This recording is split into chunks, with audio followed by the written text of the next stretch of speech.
We are at middle section. We're doing some work on Tom's plane.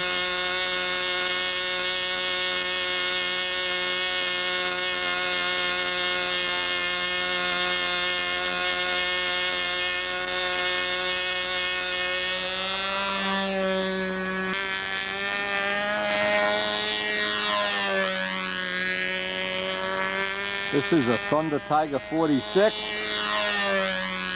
using a Art Adamson muffler, a Bali prop.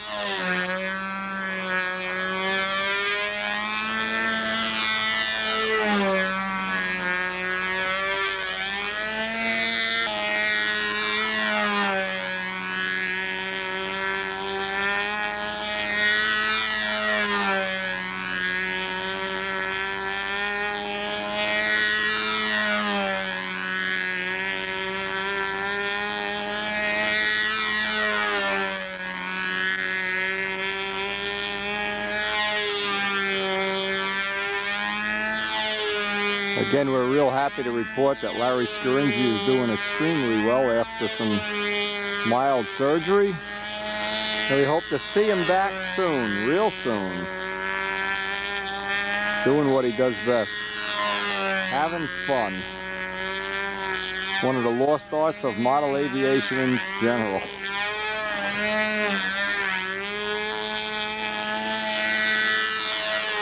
This plane is relatively new. I think Tom said he only had about 10 flights on it. Trying to get it trimmed out. Tom, of course, has that really nice jersey in. Has some unique construction features in this plane. I think we've documented them on tapes, on previous tapes.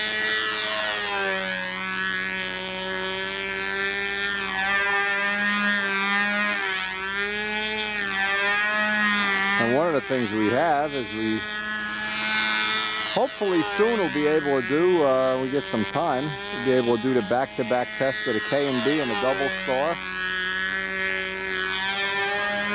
Tom's already got the motor put back in one piece, so.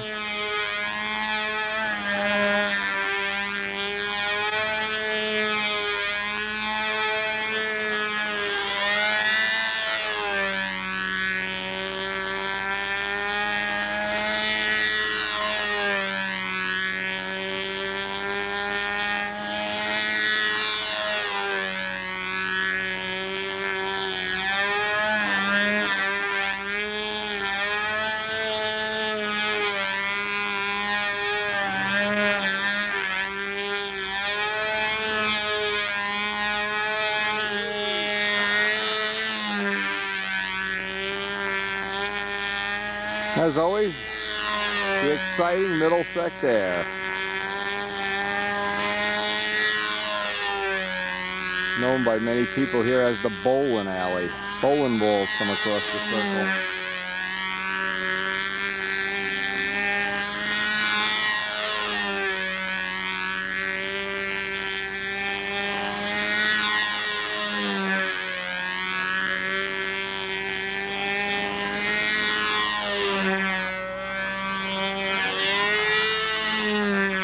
As I say, bowling time, Tom! Bowling for dollars!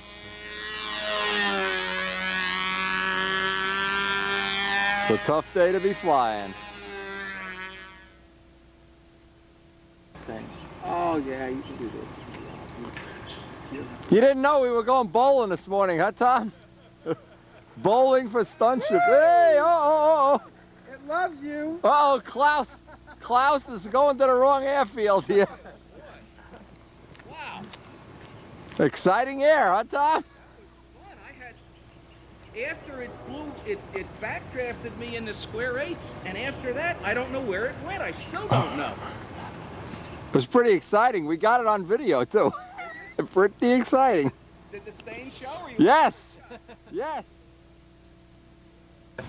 Member of the World Speed Team here, Emilio Estevez.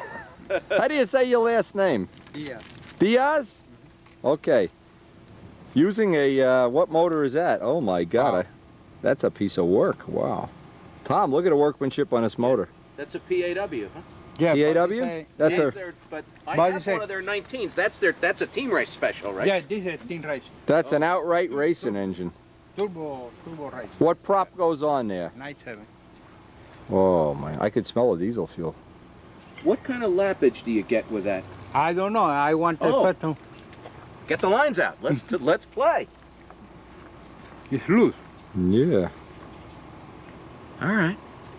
What speed wins the races? 80, 90 miles an hour? Or? I don't know. The guys like Silversmith in them that are really cranking.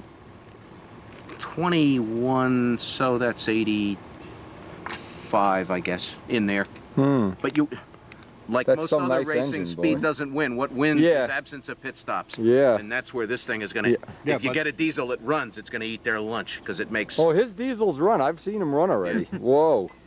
And you say what happened? You don't have a wiring. See? Okay.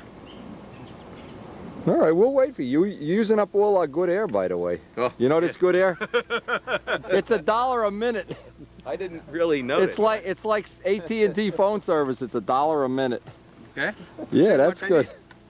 All right. It's connected inside. So it sounds nasty to me. Yeah.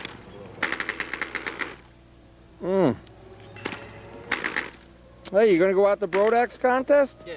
All right, good. We'll see you out there. Ooh. You flip it, Tom. Yeah.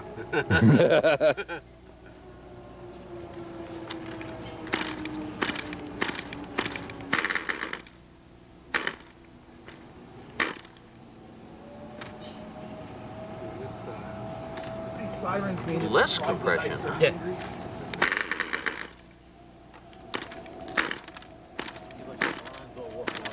Yeah, right. My girlfriend. When it's hot, it's okay. Yeah. But when it's cold, you reduce the compression? Yeah. Back it out a little bit? Is Interesting. only a half step better than the original. You know, the acting is terrible, but the monster is out of this world. And Oh, you saw Godzilla?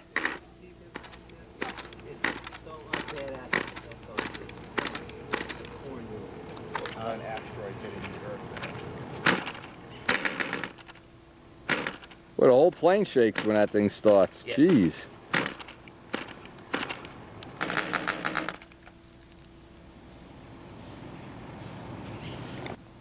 Boy, that's a nasty sucker. Make a good stunt engine, Tom. Yeah. I got mine to run for stunt wind, but I could. What eventually made me just throw up my hands was I couldn't control the run time. Sometimes it'd quit clean, and sometimes it'd go into this Burp mode. lean, saggy overrun mode, and I could Yeah. I never figured out what did it or how. They don't have that trouble in team race, though. They're not worried about it, see? So it's not a factor. When he's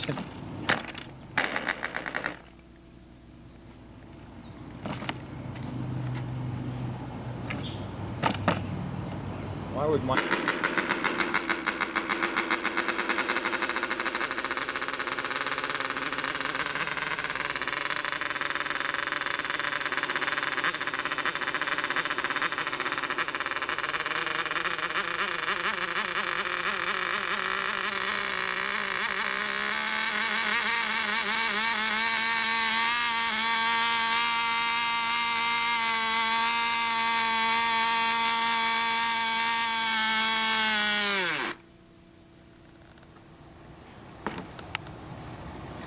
Hey, usually they start hot a lot quicker, huh?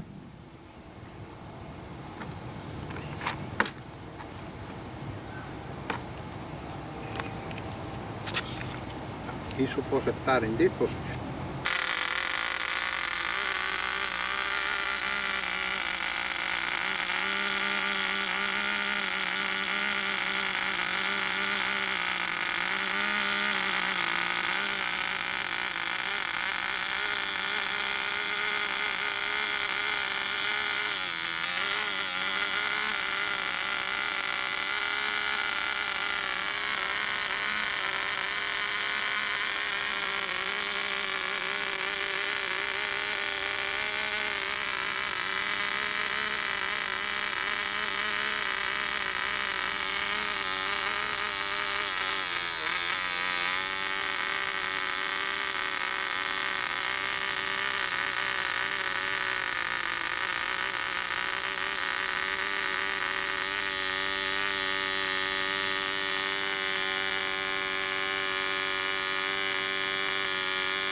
Oh, that's Ken's Fox?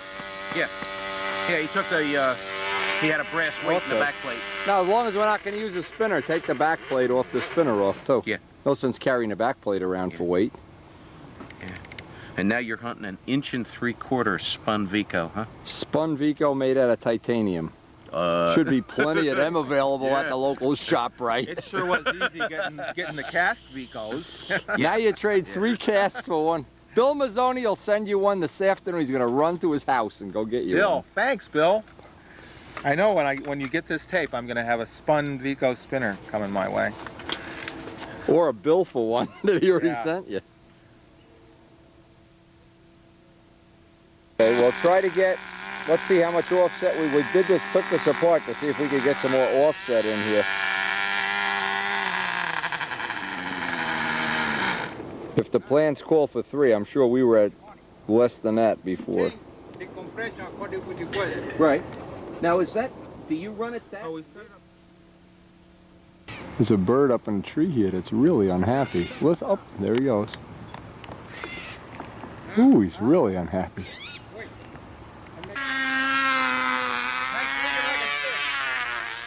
crazy. Ah, he got a lousy run there, that's no good. We're looking for a world champion run here, and we're getting nothing but rich runs with this stuff. Not cooking. Brian, you got your fast guy here? Yeah, I'm gonna try my 40 again. The K&B? Yeah. You ran all right last time. Both. Put on both. I like $42 motors. $5. You have a $5 Fox. Now that's my kind of price. You can't get it any cheaper than that. $5.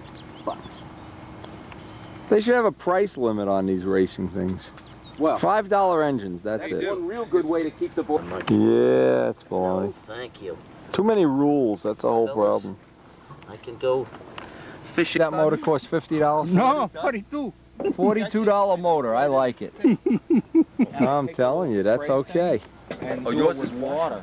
Yeah, they're all washable. In the rancho.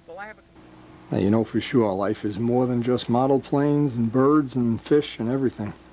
But we got a couple little interesting things to share with you. First, we have a new guy in our indoor tank. He's gray and orange, and he hasn't really gotten comfortable in the tank yet. He's still swimming around trying to figure out where the food is and where the bank accounts are located. But we've been hand feeding him, so little by little he's calming down. We put the big orange guy, who I used to call Buy-A-Fish, out in a pond.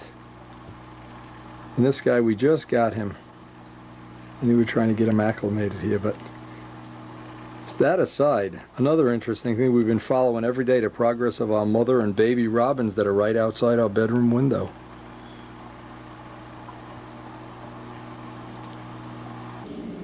Now it's right outside this window. You can see the nest.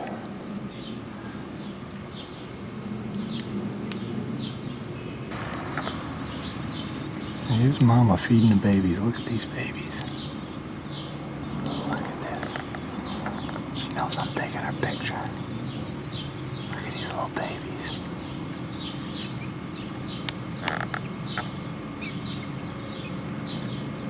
Oh, look at them flying. Karen, you were right. They are flapping and flying. We have had so much fun watching these guys be born and raised. And you can see they're right inside our house.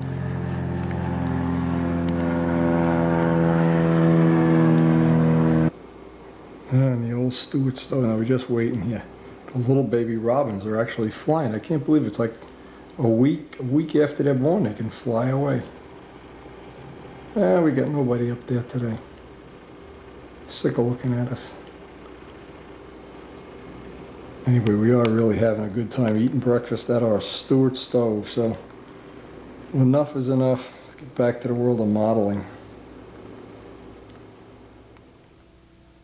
Now, the last time we were up at the Circle Burner Field, it looked a lot more like Disneyland's Marine Park or something. It really was underwater. This road was underwater. It was terrible. So I've heard that the field is flyable.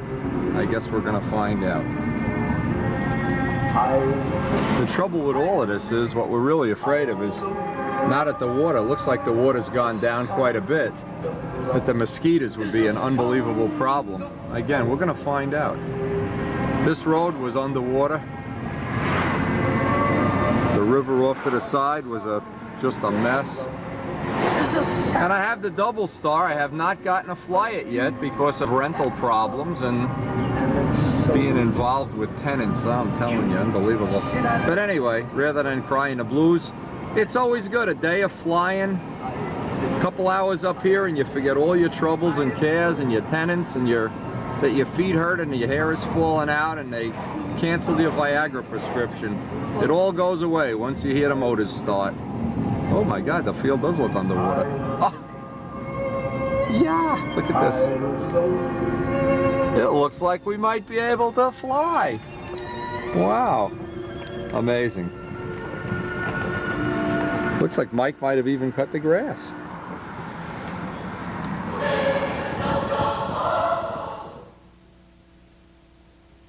Now before I even set up the stooge, and I got to get some ground runs on this yet. I've had so many problems with my tenants. Kind of forgetting what fun was all about here for the last couple of weeks. But anyway, I got to tell you, the more problems you have in your life, the more tragedy, the more you can appreciate. You get up here, it's quiet, you're the only one around, you can hear the birds chirping, you can hear the turtles mating, you can hear all that stuff. And for a gap in your life, just a brief little moment in time, what happens is you get your mind rejuvenated, or you recover from all of the problems of friends that are sick, dying, things that are happening in your business. It's just a wonderful thing to be up here and be away from. Actually, it's a good place to hide from life. An excellent place to hide. I was prepared enough to go buy 2 new cans of off this morning. And this may seem like something unrelated to modeling, but if you're flying and you have bugs flying in your eye, I've almost lost a plane many times trying to swat bugs where you breathe one in or one flies in your ear or something in the middle of a flight.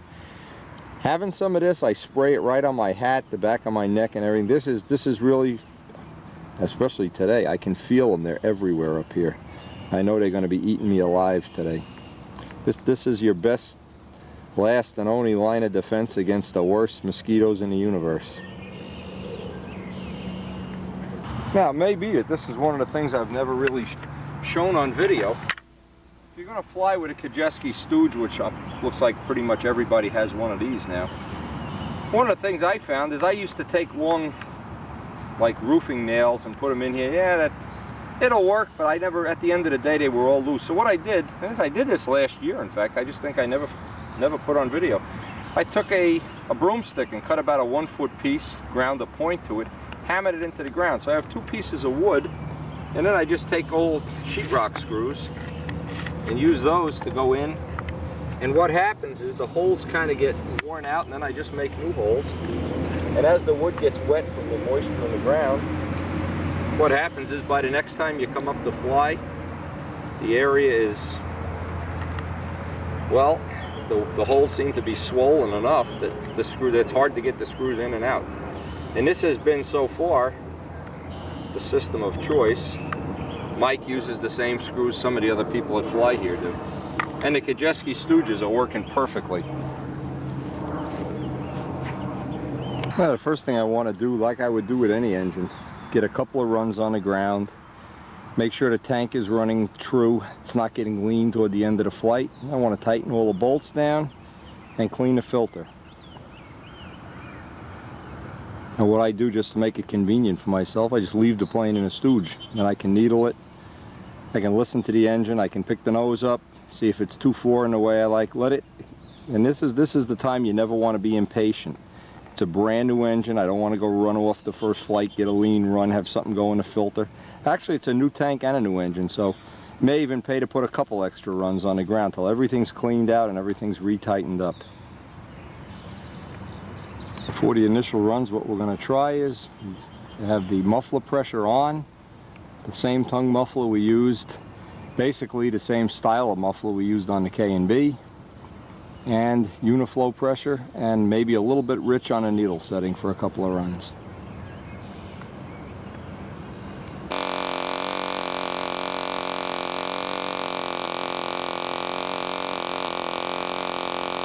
This is a real squeaky tight motor, boy.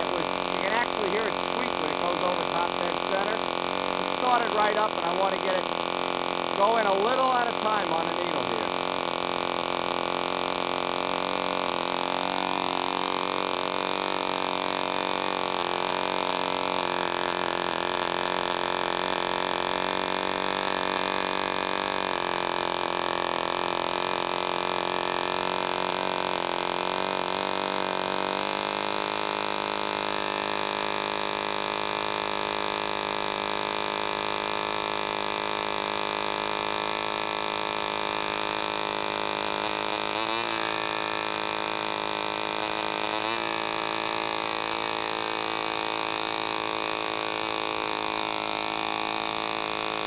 What I like to do is just pinch the fuel line off, let it run a little faster, a little slower, a little faster, a little slower. Change the engine speed a little bit.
And what I'll do, I give that a little time to cool off.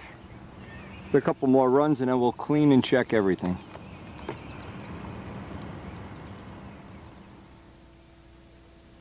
Now what I always look for too, another thing with a new engine, try to wipe some of the oil off where it's coming out. Anywhere, just grab up some of the oil. And you look and see the oil is clean as a whistle. If you have any black in the oil, something is rubbing, maybe the back plate on a spinner, maybe some of the engine parts are rubbing, I don't know. But I'll let it cool down normally, and you can see how tight these engines are. Really fit nice and tight. Oh geez, even after a couple of runs, you can feel it just loosens up and comes right in. You really do some nice metal fitting this for sure. Again, you can hear that classic stunt 2-4 kind of comes right back to a 4-cycle as soon as you put the nose down. Once that's run 1 or 2 more times, that'll be ready to fly. Now I looked at the filter. The filter's perfectly clean. Before I want to put this in the air, I'd really like to make sure all the bolts. See, all these bolts just need to seat in just a little bit. They're all new.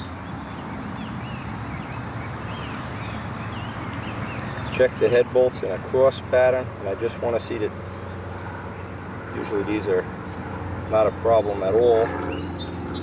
But again, before we go, taking a chance that something's going to go wrong.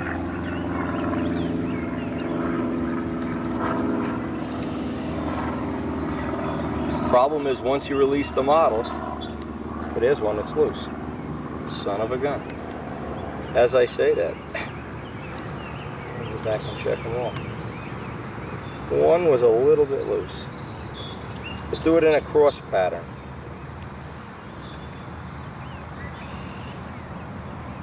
And because it's a brand new motor, I really don't want to rush it. Even if I don't get any real flights today, I want to get it to seat in, get everything seated in, get familiar with the engine. Okay, there was only one head bolt that was a little loose. You can feel how that sticks right on top dead center. It's a very nice, tight fit. Really starting to feel nice after a couple of runs. All right, ready to put it in the air. In fact, I'll check the muffler bolts.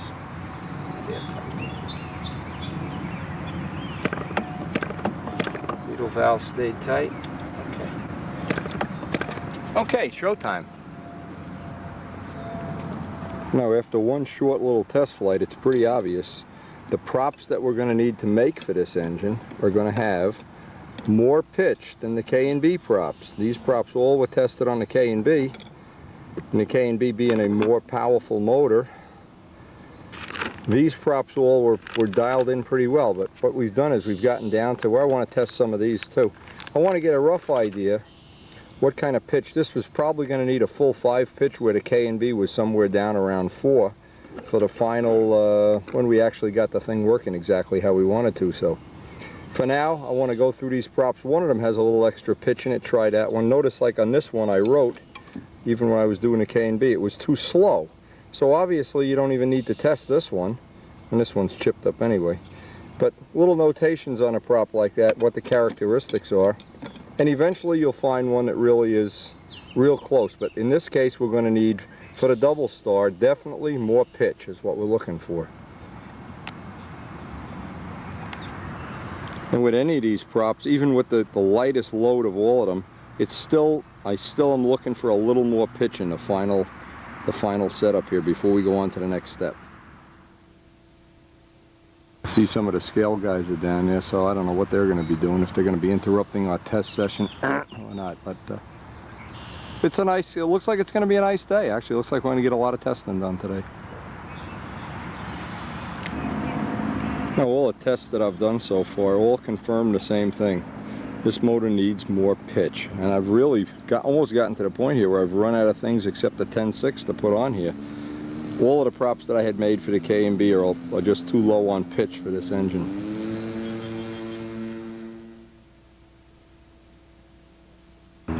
Now, one of the only problems we ran into today in running this engine, we got, well, a good chunk of a gallon of fuel through it.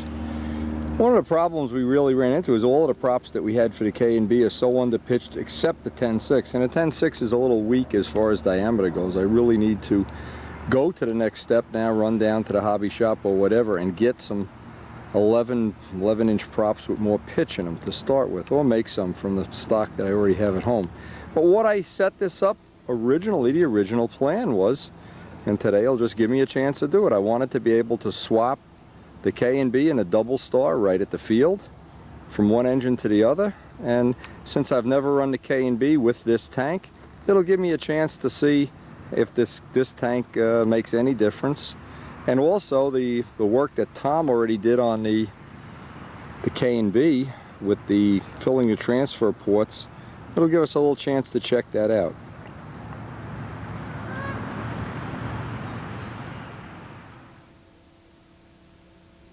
So I guess the lesson to learn here is if you're going from a K&B, a high RPM setup, to a low RPM setup, don't leave home without all your 6-pitch props or your 5 pitches. Again, I was assuming incorrectly, that these engines would take roughly the same prop. Not correct, not even close. So that's the lesson of the day.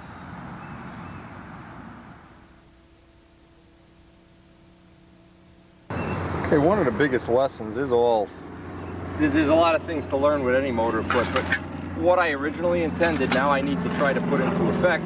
I have my bag with all the K&B stuff, and of course Tom has the transfer port half filled with JB Weld. So this will give us a little chance to check this. I want to go home and make some other props, and I'm thinking of another thing, is I can even move this motor, because I have this spacer in here, and I really do need the nose weight. This motor really makes the plane a little bit too tail heavy. What I can do is, again, move this up so that the front bolt becomes the back bolt, move this further up in the plane. That's one of the choices I have. Again, this is the stuff you need to fly the plane first. You need to know ahead of time, and it's going to be different with each individual plane. In this case, the weight of the K&B is not a hindrance, because we're going to need some weight, either nose weight or a heavier muffler or whatever, with the double star. And we're definitely going to need some props with more pitch in them. That's the next thing to work on. And what happens, once you have the muffler off, may as well leave that right on there. Once you have the muffler off, it's really only a couple of minutes. And this was the whole idea, this was one of the ideas I had right from the beginning. To be able to do this right at the field on the same day. Once, of course, we get some props that are the right pitch, we'll be able to do this in a serious way. Today we'll just basically fly out the day. And the things I would like to test are how the K&B is going to run with the JB Weld in there. Again, anytime you're doing this kind of experiment, it's really greasy, labor intensive, can be frustrating. In fact, it's almost always frustrating, but in the end, what you have is you have something that you know firsthand instead of something you've read in a magazine or something that somebody's really told you. To me, that's significant. But even more in this case, what we really wanted to find out is really just how far back we could push that CG. And with this real light motor, that CG is really back there. It really can get to be a little bit too far back. The corner is too violent.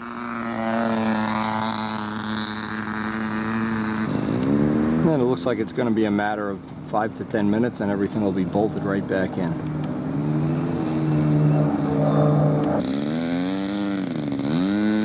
I guess this is going in almost exactly as we planned, in fact.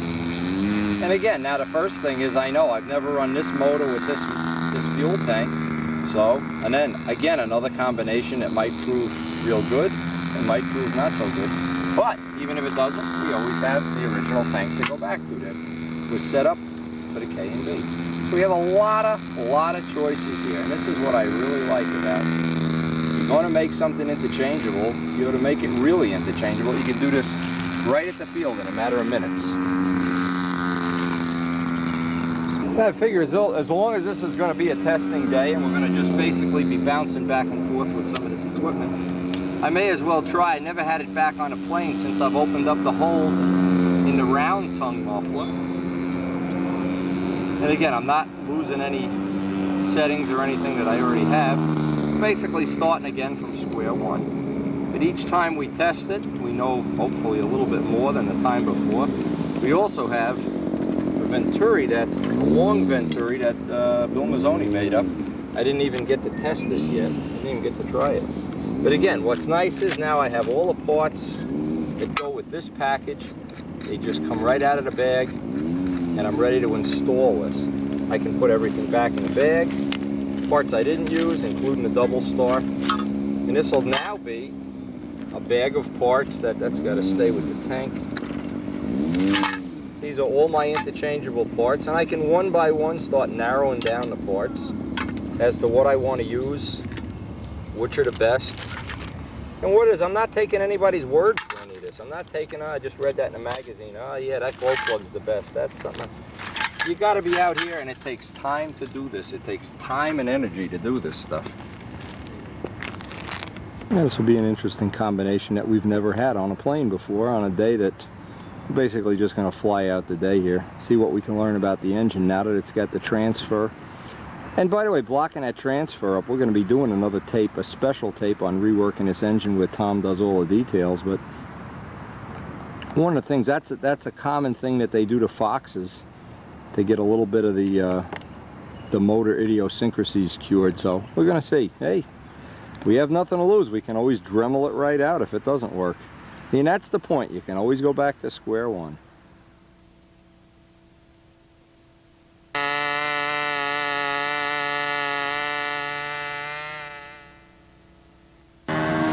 Don's joined us with one of his new planes. I've never seen this one before. Looks like he's just feeling it out.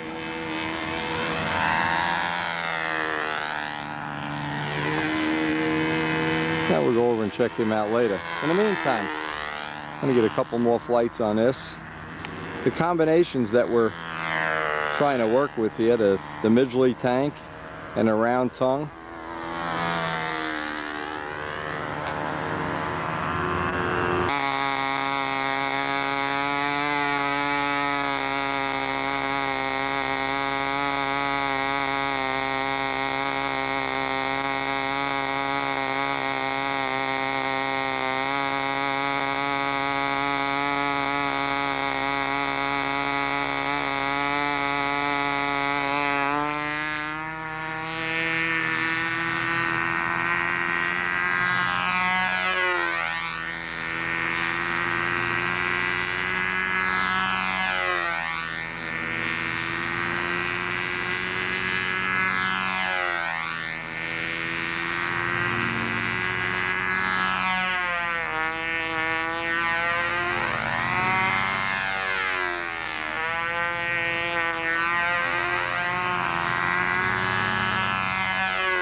Now, the one thing I forgot to do in testing this, I forgot to put the little green air filter back on so that I could get really what was my square one setting. And the thing is, the problem is it really got a little racy. Now, if you look at the last flight, you'll see it really picked up a little bit of unnecessary speed. Now, by getting that, putting the green air filter back on there, one of the things it'll give me is a little more mileage. I had 10 laps after the pattern. I like to have about 12 if possible. And it'll slow down just a little bit, soften up the brake. By the way, this modification looks like it got rid of about half of the funnies. Coming out of the inside loops, there was always a burp. There was some real funny stuff at the top of the hourglass and vertical 8. That seems to be about half cured. So again, when we see Tom in person, we'll get his feedback on it, and we'll be working on this project just a little bit more.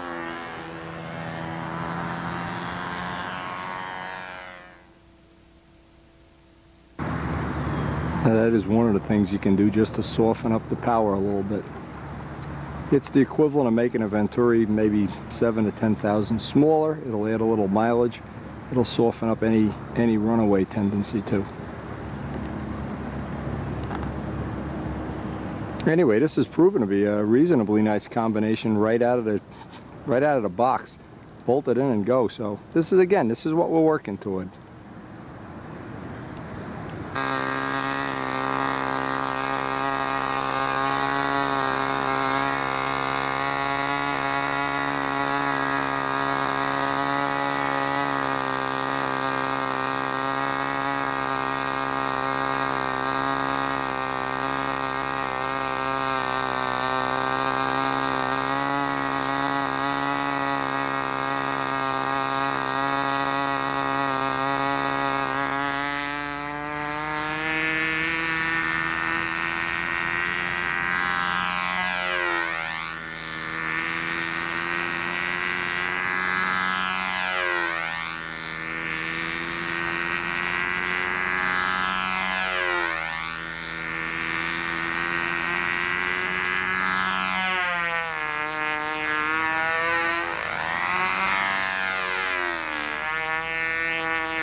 Now we actually do have a little more time than I thought we would have. Things are going pretty well here.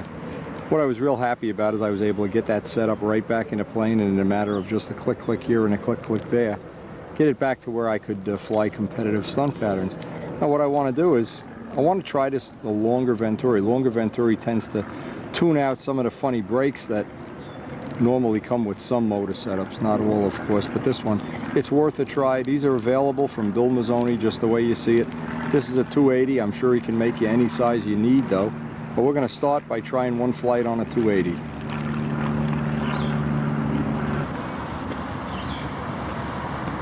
Again, this is turning out to be a day of experiments. I want to see where the needle actually wound up on that flight. Almost exactly 2 turns out, so I know I have a rough starting point. My needle valve. I always check anytime I take a needle valve out for any reason, make sure it's nice and tight, it's not loose for any reason.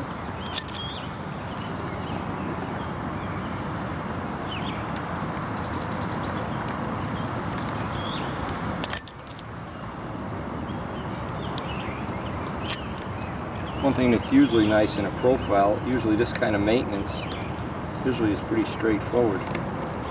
You don't have to spend the time you normally do taking cowlings out and things like that. In fact, let me get the wrench.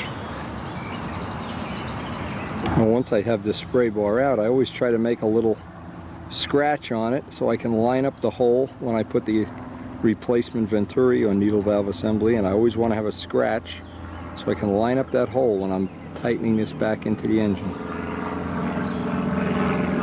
I'll just show you a major improvement you can make on a K&B engine.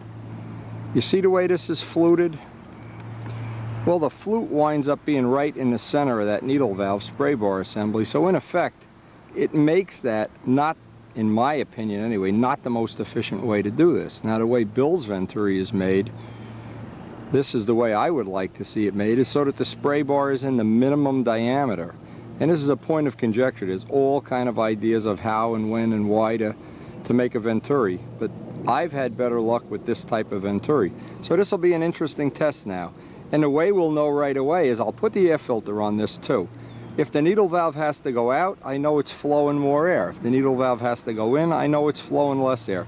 And within a couple of flights, I'll be able to tell just what, if we have any gain in smoothness or any. The last thing we need is more power. What we need is a little bit less power and smoother power here. That's the direction we want to go in.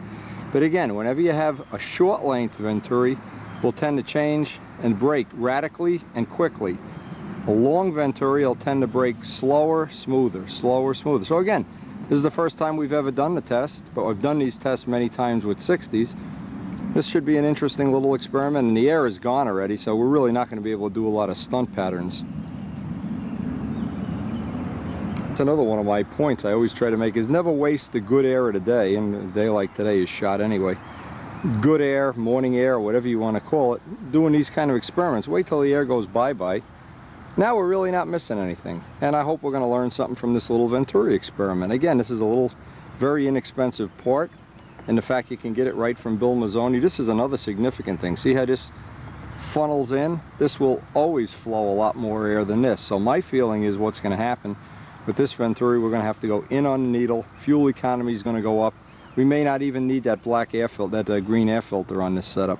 Again, this is what the essence of tuning for any event.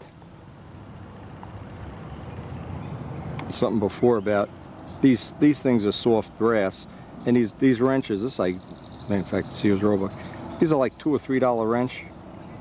When you're going to do work with the needle valves and spray bars, always a good idea to have these very inexpensive tools. You don't snarl up and chew up the soft brass when you go to install it back in the engine. Another thing is when these don't fit, and it's a tight fit, never just go and force them in. You force this in, you booger up these threads, you can never get that to run nice and smooth then. So the trick is just get a precision fit, and this looks about as precision as you can get. A nice fit from the machine shop is always the way to go.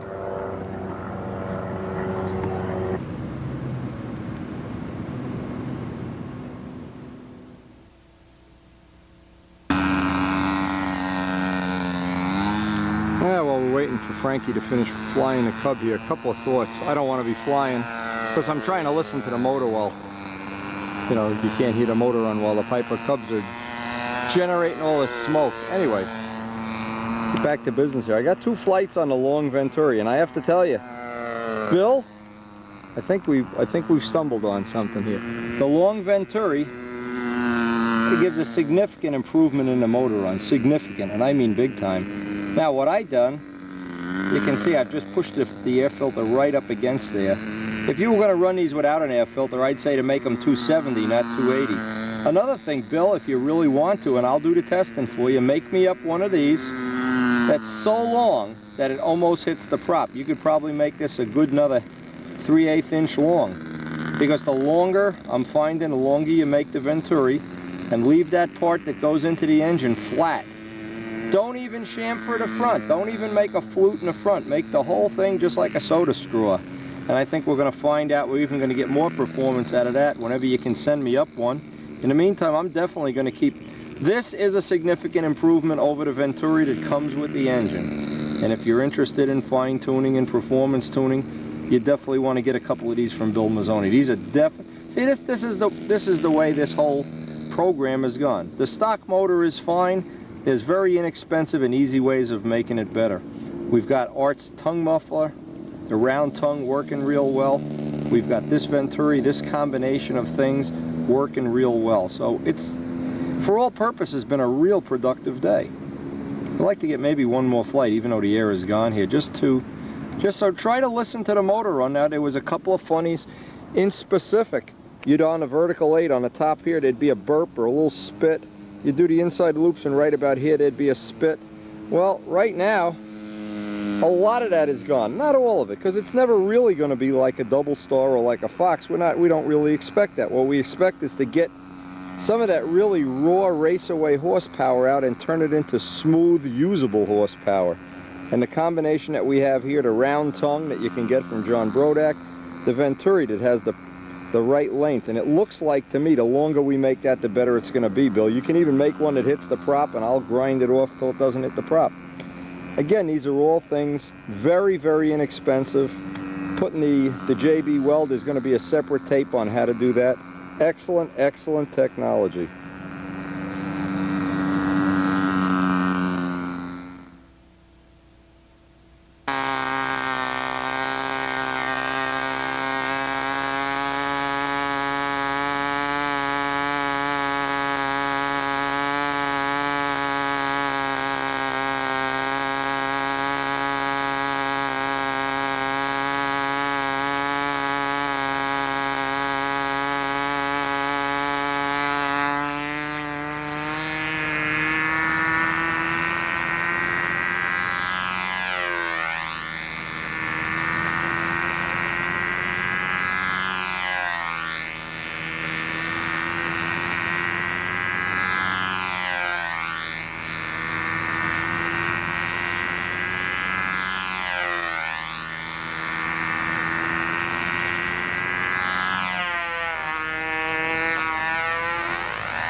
Now, I don't know how much you can pick up off the tape as far as the sound of the motor run goes, but the Venturi is a significant improvement. So we'll be picking this test up tomorrow.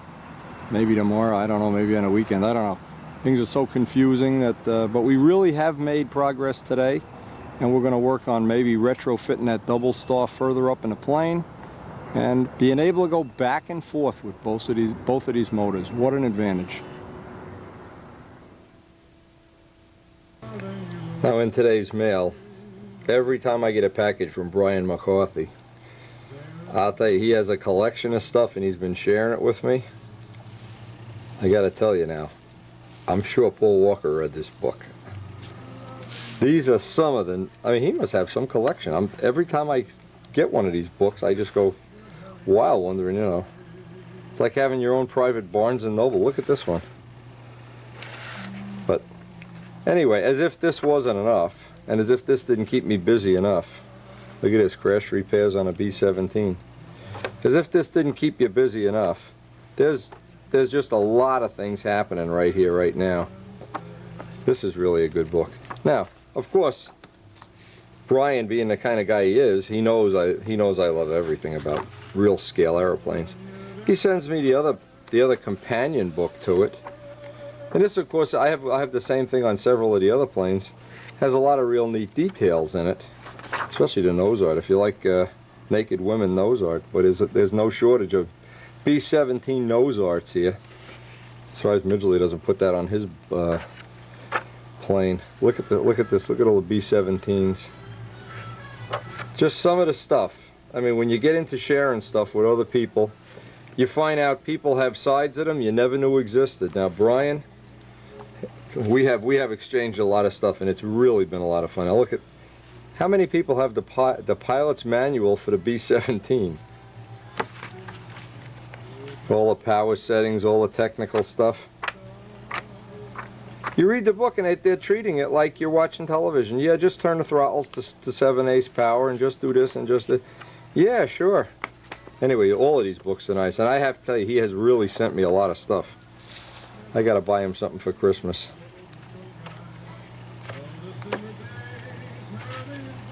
And there's so much stuff in these books that, like the nose art and like the lettering, and if you were doing detailing, like we just did some ink line detailing for Ken, and Ken was asking me some questions. Well, you know, how would panel lines go, and how would rivets? You notice some rivets are closely spaced, some are wide, some are big, some are small. No end to the information you can pick up out of these books. So anyway, without further ado, let me just thank Brian. We got a lot of mail here.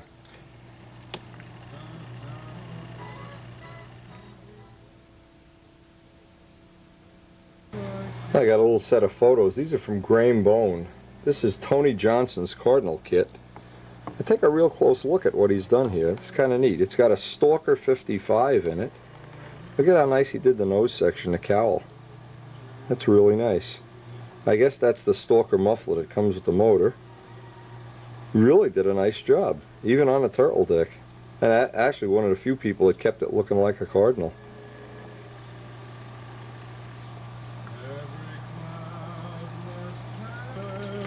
This is Graham Bones. He's from England, of course. Latest, this is his Cobra. Now look at it. Now what it looks like to me, what he's done is make a D-tube Cobra. I'm just looking at the wing construction. This a typical Cobra would be an I-beamer. Anyway, he's made a pretty faithful reproduction of it.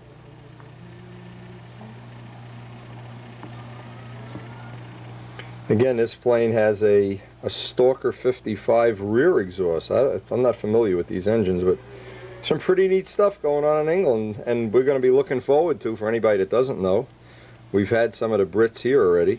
We're going to be meeting them at the Nationals and hopefully spending a lot of time having a lot of fun at the Nats.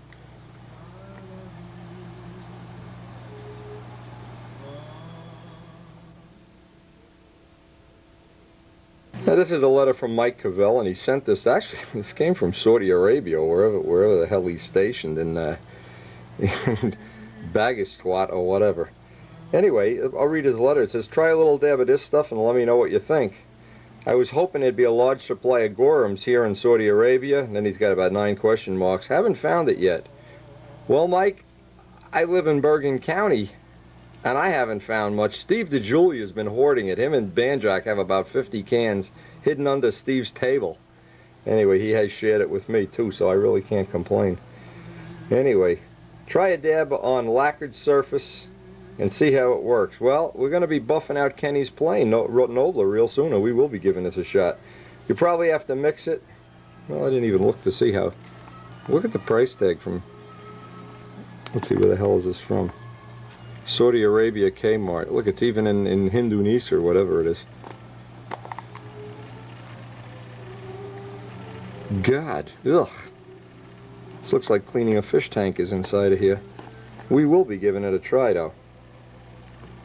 Again, I'm never opposed to trying things, especially with all the extra planes we have here. We can try it on one of the old planes.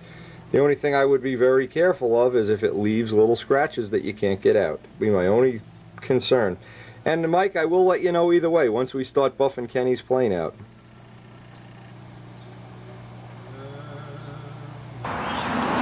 Just listen to the birds. It is really a beautiful day. Oh, the kind of day you only dream about.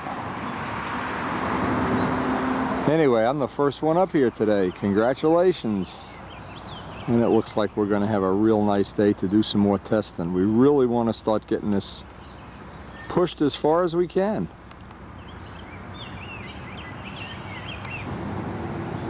And one of the advantages of getting up here real early like this is I always like to get a couple of flights in a really dead air. And believe me, it is dead right now. Because during that part of the flying session, I practice doing my maneuvers and backing up during each maneuver. So before I do anything to the plane, I want to get a square one setting. And basically we had a good day the last time we worked on this. We had some pretty nice runs toward the end of the day. But now I want to see, that was under totally different conditions. Now in the totally dead air, I like to get a little feel for and a start on what I'm going to try today. And I got several little things I'd like to try.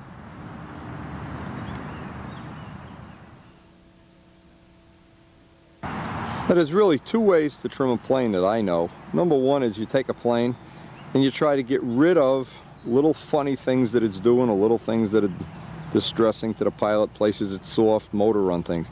And the second phase is, and we're kind of entering that phase now, is where things are working very well and you're just trying to make them work better. You're just trying to push the envelope out a little bit. And we're about at the phase where we want to start trying things like a little different motor offset. We're basically at 0-0. Maybe a little less tip weight, some longer lines even. We're on 65 foot now. But things that'll just improve the performance, push it a little bit further than it is right now.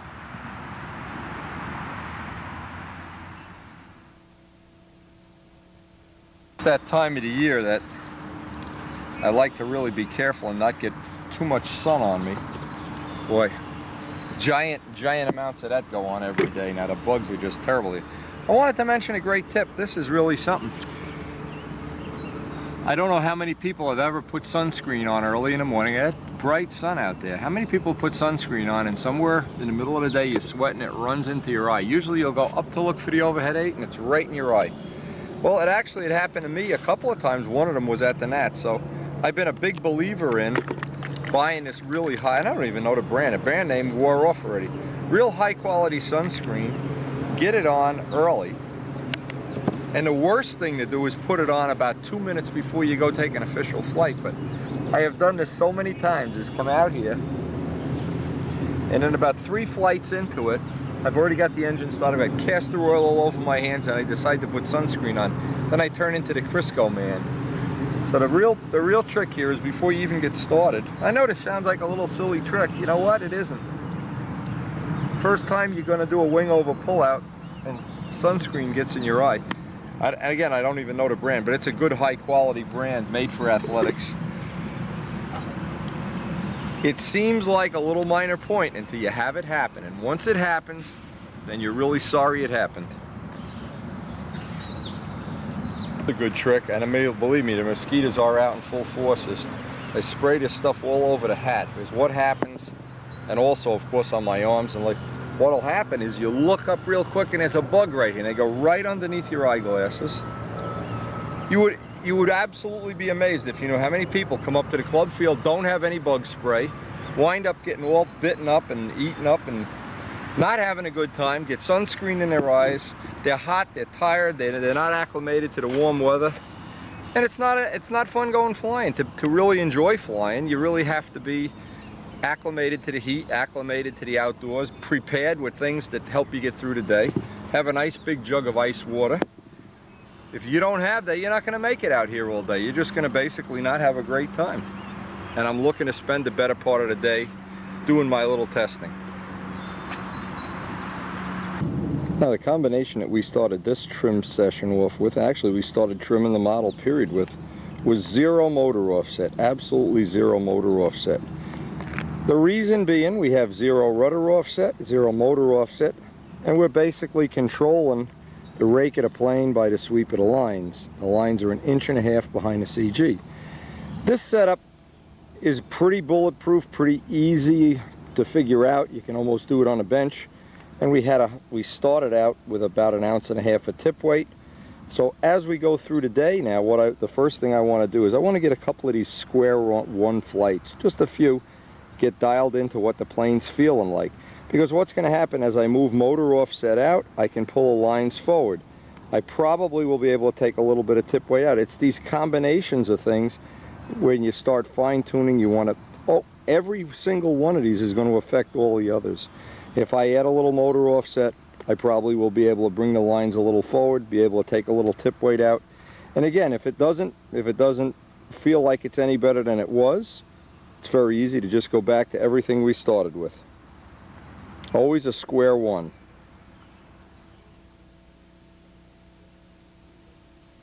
Now the other thing to keep in mind is all of the trim things in the plane that relate to each other. One of the first things you always want to remember is all of them are going to change if the motor changes. When the motor run is running the way you want it to be, then you can start fine-tuning. But to do any kind of trim changes and the motor is either running too slow or too fast or inconsistently, you're never really going to get the combination that you want. So I really feel comfortable that we got the motor running about 90% as good as we're ever going to get it. And probably we could even fine-tune more as Bill makes some more Venturis or we get some other work done by Tom on the engine. But basically for right now that we have this powertrain, now it'll be appropriate to try, after I get a square one, a little bit of motor offset, a little bit of tip weight out, and lines a little bit forward. And it's that combination where the plane will have different little idiosyncrasies. Now right now, one of the things I'd like to get an improvement on is on the square rake. When it comes out to the outside part, this transition up here, because there's more than an average amount of tip weight and it tends to rock the wing. So if I can get that one out without paying the price somewhere else, that'll be one of the things I want to look at.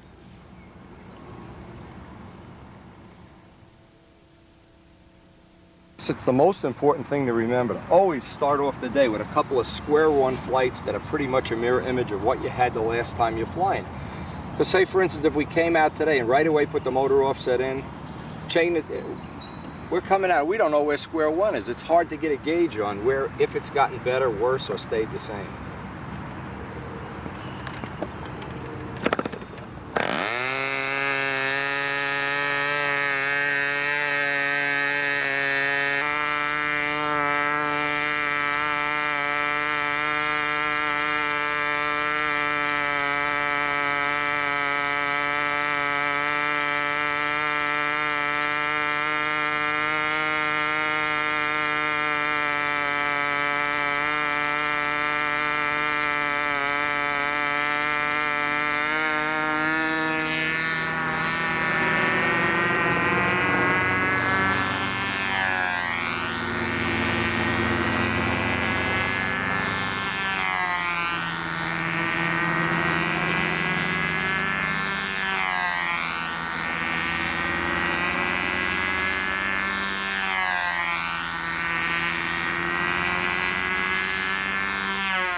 Now you can see that's our square 1 reference. You can see on a square 8 right at the transition when it climbs, because it's got more. Well, we always have more tip weight for this field, and dead air even makes it worse. But we always get that kind of funny right here. So the next step is I'm going to take out a little bit of tip weight and just see if it's going to cure that problem, but I want to see if I'm going to have a problem then with the overhead 8 or the top of the hourglass. I need to go back and forth here a little bit and see which I'm trading the least amount away on.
Now I had enough square one here, so while all the people are flying, what I want to do is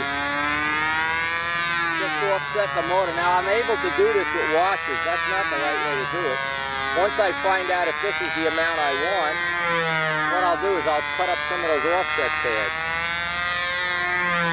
Or I'll make some little plastic or aluminum trims. The offset pads are real nice. But I just want to see if that's the direction I want to go in.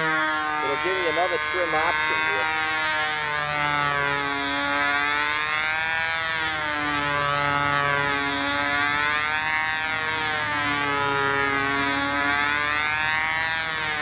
So you can see.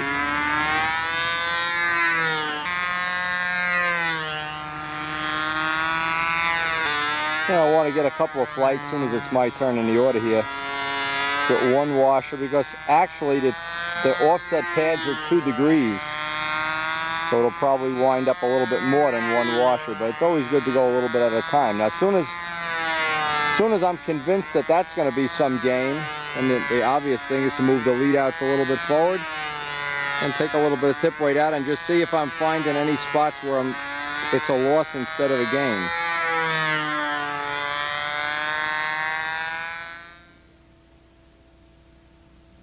Now, believe it or not, look at this. Years ago, we made these up flat on the bottom, and I believe these were the ones that went in the, I'd have to look back at the old tapes, in the VMAXs, but I remember making up a whole bunch of these. Now see, that's one thing about having no memory in your old age. Now I'm going to take a look. These may fit in the K and B. I may be able to just turn these down.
The end of a real productive session, and it's really, I don't know if it shows up in the video or not, but it has really totally cleaned up. One of the little idiosyncrasies was in that square 8. Now again, I don't know, because I'm gonna, at the next time I get to work on this at the shop, make some offset pads. So I have 2 amounts of offset. I'll have 1 washer and then of course the offset pad, which is 1.5 degrees. So hopefully we're sneaking up on having a little bit more competitive trim on this. Well, we gravitated to the Circle Burner Field for Mouse Race Day. I don't know if this is Clown Race. I call it Mouse. It's really Clown Race. This is the expert class. Kenny's flying for Damarel. I don't know who's flying for. In fact, the problem with this is nobody knows who's flying which plane. Wouldn't you like to go out and blindfold them? Anyway, Jimmy's over here. He's the pit. Kenny's, I don't even know who's winning. How do you figure out who, and how do you know they counted right? I don't know. But it's a lot of fun. And as far as the club goes, it's probably one of the more popular things. They got a bunch of entries here today. That would take a few minutes of this. If you've never seen it, in real life, it is kind of exciting, I have to admit. It looks like a lot of fun. And I think they're using all Brodak kits. Kind of a low-key thing. I'm sure there's no like filter to model rule or any kind of nonsense. And everybody looks like they're having a lot of fun here. This plane has 1 reel. Again, they had a pit. I watched the earlier race. In fact, I came up here and watched the first race. They had 3 people racing, and the problem was the pit stop was so long, I could have gone out and flew a stunt pattern while they were taking their pit stop.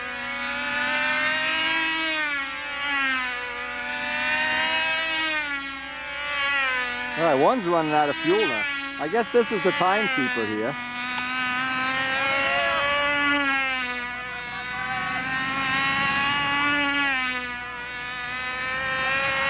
Now here's the downside. Jimmy has to run all the way over here to do the restart.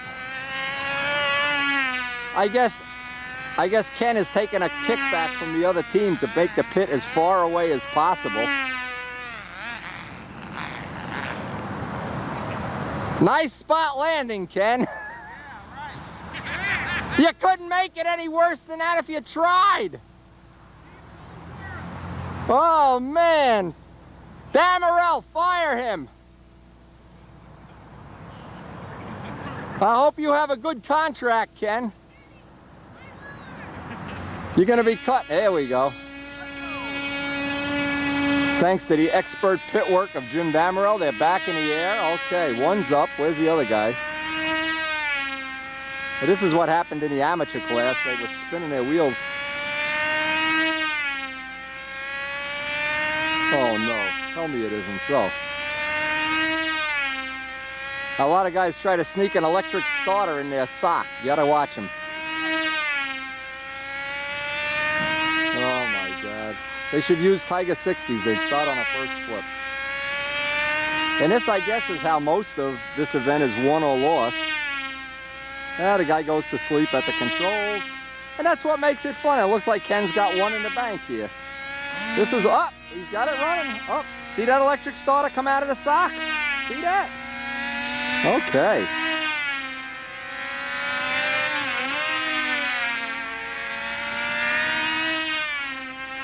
Looks like this one's running a little rich now. I don't know. Anyway, it is Clown Race Day, and we're only going to be here for an hour or so, but I'd like to get a couple flights on the little Cardinal.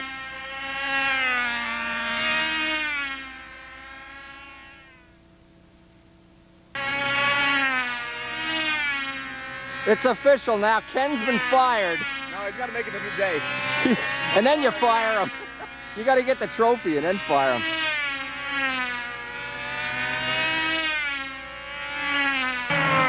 Hey, we did get a couple runs on this today, but the air is really gone. The trees are blowing in 9 different directions. Do have some real good news though. Now we've been trying for a long time to get one of the people that's in the club that's real good at monocoating to do a demo for us. Mike Cooper has volunteered, of course. He's got a Cardinal almost finished. Should have it done in a week or two. He's doing the ink right now. And what he's volunteered, I hope to do, and we'll see if we can get him to come down the house. We want him to do some monocoat work while we can videotape some of the little tricks. Now, there's 3 or 4 people that come to mind that are real, I call them the experts of monocoat. Bob Barron, of course, was an expert that used monocoat for many years. Ted Fancher did some real nice monocoat jobs on his profiles. I remember that years ago. People that just come to mind right off the top of my head, not necessarily everybody. Andy Lee is tremendous. Don't want to leave anybody out.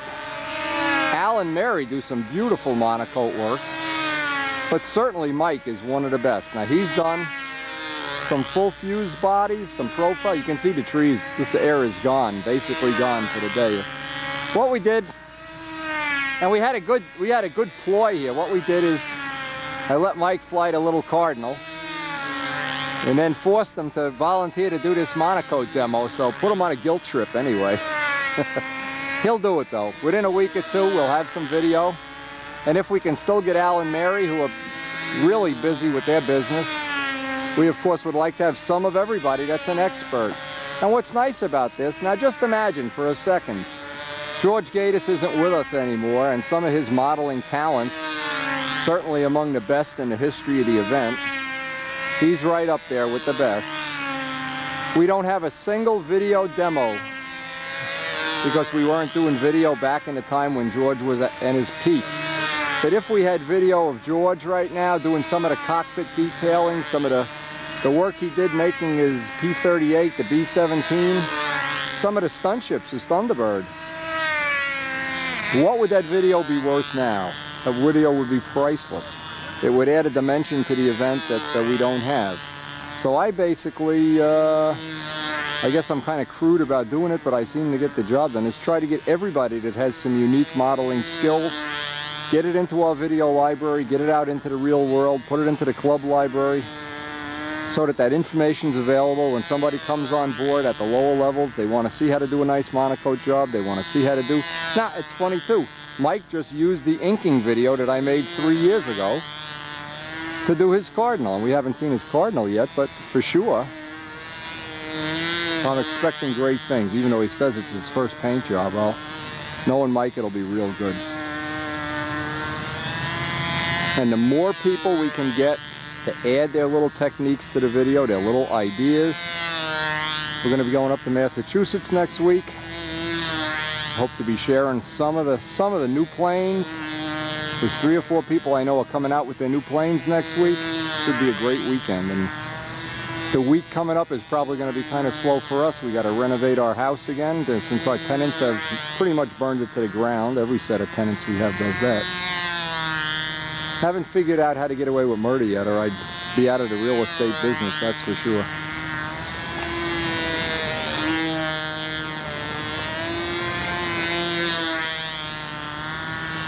Anyway, we only have a couple hours up here, and I guess it was worth the trip if we can get Mike to commit on a date for this video. Maybe we can get him to do Ken's Oriental. Ken's sneaking up on having that Oriental finished. Whoa, easy, Mike, easy, easy, easy. Oh no, say it isn't so. That's when I can't stop. No damage, you didn't even break the rudder.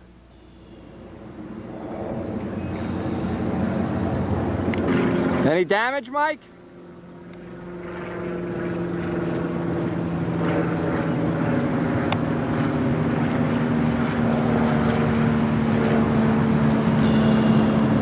He's laughing, I guess it's okay. No damage, right? Okay.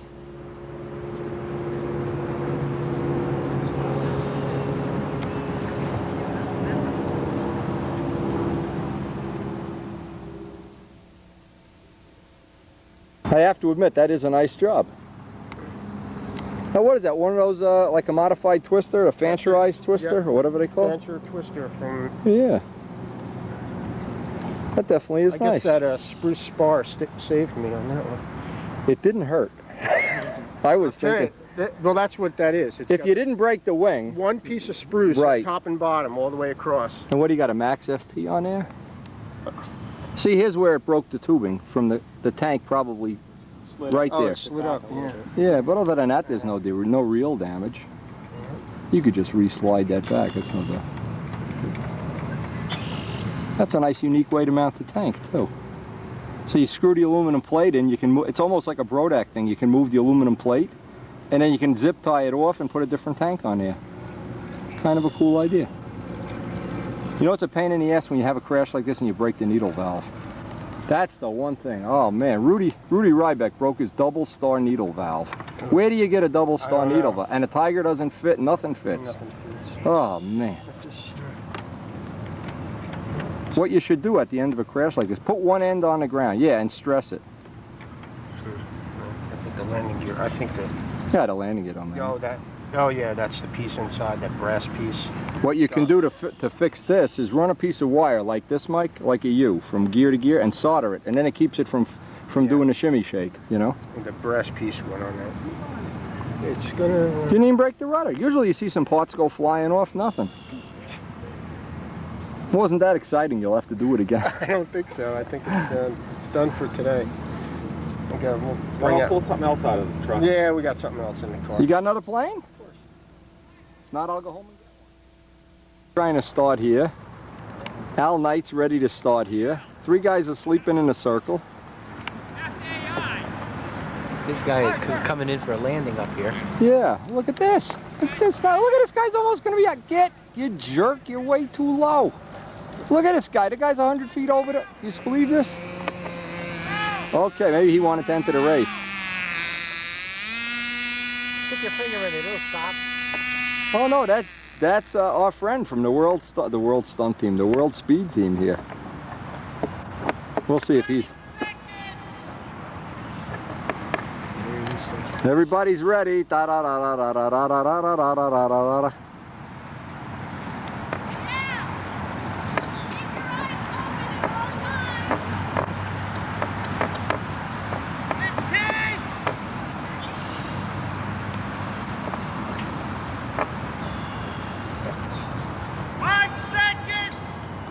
Tension bills in the Ooh, Alan Knight right off the bat. Look at this Al. Oh, what a and now if he only knew how to set the needle, he'd be all set. Somebody's gonna get clobbered. Yeah. Thing's accelerating. All right, who's got the fastest plane here? One isn't even started yet. This one's going fast.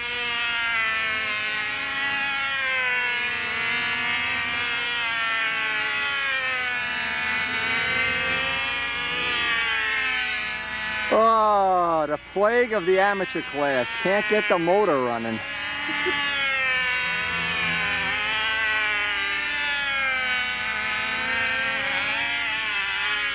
This would be fun to do with stunt ships and let them fly inverted and stuff. Who set his needle valve? Alan Knight. Al, set that needle! Oh, Al! You and Kenny are both getting fired. Just let me say to the people at home, that ain't my plane. You're fired.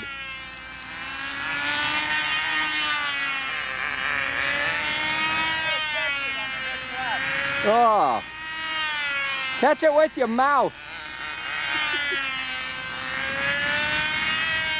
You can see it's a real close race. One guy's doing about 9 laps. The other guy's just hoping it doesn't crash. He's gonna taxi it right around to you.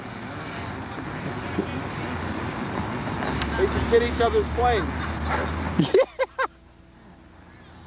Al's pulling a Jim Damerell, Ken Thompson, where it's on the complete opposite side of the circle. Oh no, they're gonna fire Al Knight. Oh, the other one now is started. Oh no, the guy went for beer. What the hell's he doing here? Why did he make it go backwards? Some rule here, a rule infringement. See, like hockey, you watch hockey, you don't know the rules. You don't know what they're doing. We make the rules as we go. This guy didn't even get started yet. You gotta watch though, they always have an electric starter in their sock the minute you don't watch them. Oh, Al Knight's back out in the mix. Oh man. Oh, he's flipping. Flip, flip, flip, flip, Flip, flip, flip, flip, flip, flip, flip, flip, flip, flip, flip. They ought to make gloves illegal too. They make them flip them with their nose or something. And use APC props. Here we go. Da da da da da da da da da da da da da da. Batman. Now he has never been in the air yet, has he? Ooh, he's got a fast plane too. Oh, he's rocking. Whoa, that's rock and roll.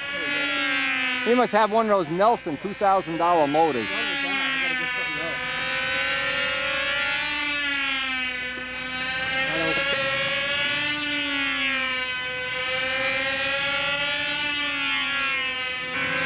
We're gonna have stunt clown racing.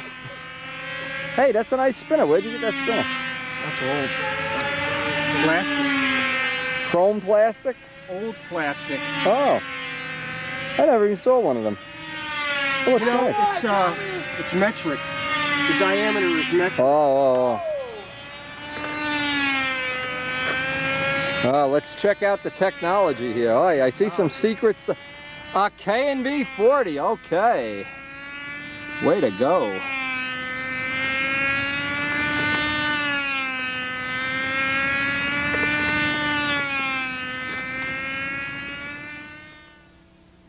This man can't take defeat standing up.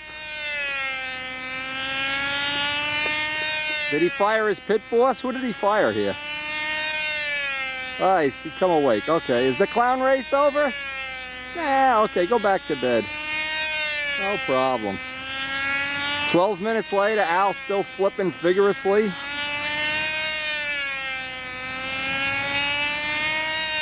When by mistake he realized he hooked the battery clip onto the Venturi instead of the needle valve. Oh man, Al, come on. Look at these bulging muscles. My God. Could be in a World's Strongest Men tournament here. World's Strongest Clown Race. The guy that couldn't get started is probably going to win. So all you got to do is put a prop on, you can fly again? No, I gotta fix the landing gear. Oh, the gear, that's right. Here's the trouble with clown racing. You see how they fly with the handle up against their gut? What happens, fat guys like me, you add like 2/10 to every lap because of your gut. So you ought to try to get the skinniest guy to fly the plane, and then hopefully get the guy to land anywhere except directly opposite where the pit is. Probably not going to happen. Where's Flippo-matic? Flippo gave up here. Flippo's still flipping. One pilot fell asleep in the circle. Oh man. There goes the whistle. Oh, worse than a hockey game.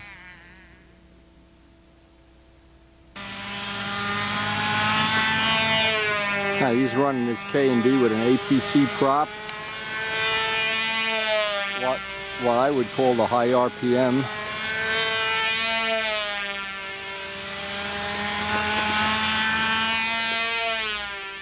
And we're going to get to see how Ken's little Oriental flies pretty soon. These are nice flying little planes.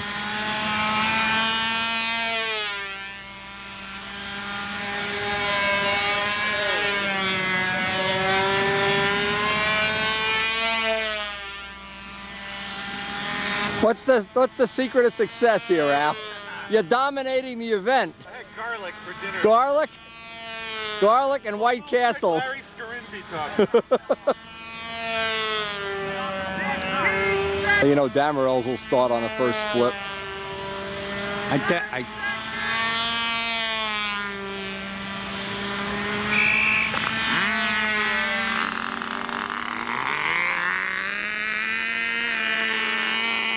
Holy mackerel, Al got it started.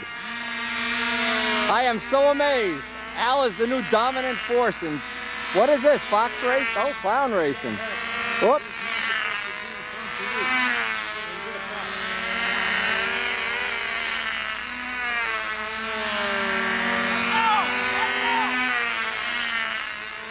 Nice needle setting, Al. It's all part of the plan. Oh! Now something happened. We don't know what. What happened? Well, we had a flyaway. Wow, I was taking pictures of my shoelace and we had a flyaway here.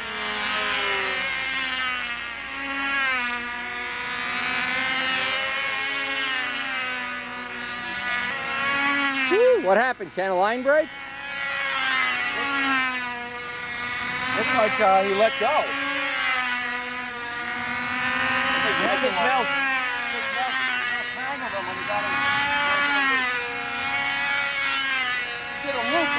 It did a loop. None of the lines are broken? No. Oh, looks like he let go. That'll do it.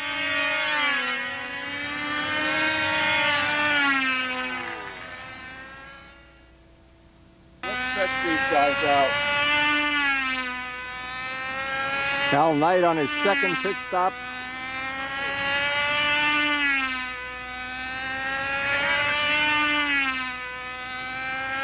Boy, it's a good thing nobody was sitting here, huh? Like me?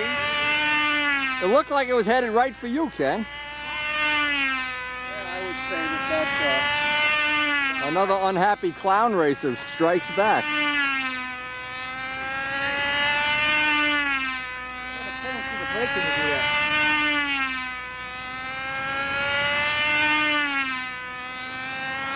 Mary, I think you should be the pit boss from now on and let Al be the pilot.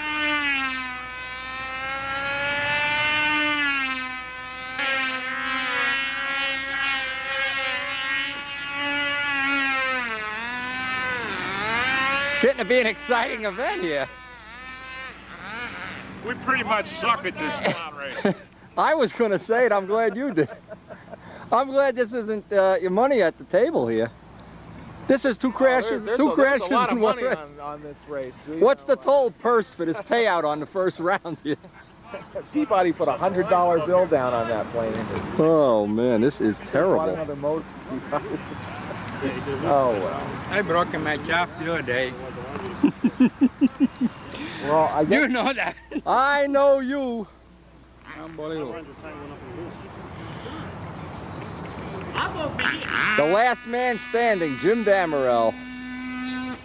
I'm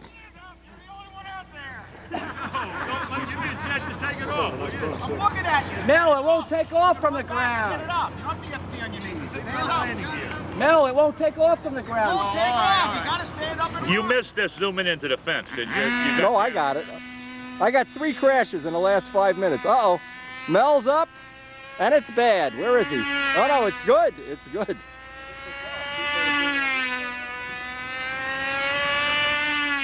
You guys aren't going to Europe with the FAI team here, are you? You better take a lot of planes with you. Oh, well, that's how you win. Just be the last man standing. Jimmy, you gonna fire him? Five. Jimmy, is he fired? The tank will run out. I mean, the time went out for the tank though. I don't own him. Fire him! Jesus! Pull his license.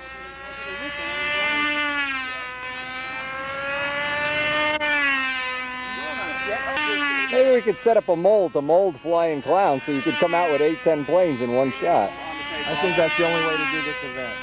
They should do this with twin engine planes. And you gotta have both engines running. What are you laughing at? You can't even get one engine running. I tried tuning the two engine at the same time. Yeah, twin engine clown racing. A new event at Brodak. Twin engine clown racing. What do you think here? What motor's that? That's going my airplane's good. I'd tear that motor down. I think he's got some hot rod parts in that motor.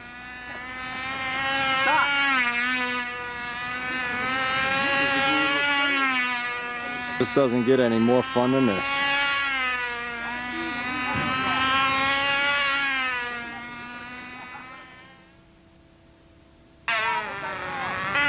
Okay, Mike's got his big stunner out here. I'm going to try to give him a hand trimming this out.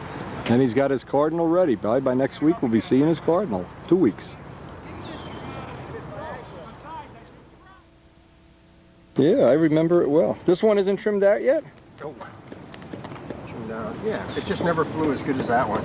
This is all monocoat, right? The whole plane? Except for the cowling.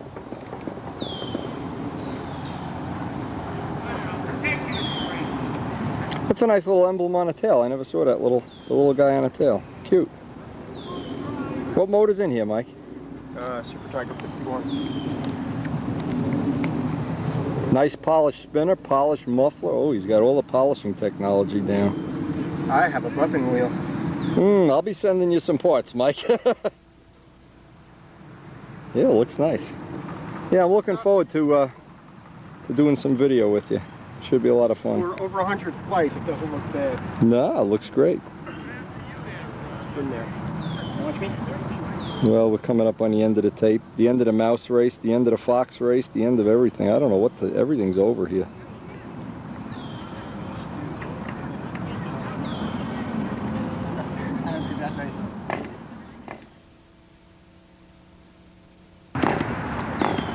Another nice little day. We got several of the people here, including Mike Cooper, to fly the little Cardinal. So all feedback, all data we can use on future planes that are built to get them trimmed out. Hey, and we'll see you on the next tape. And remember, the lesson of the day, don't build a clown racer.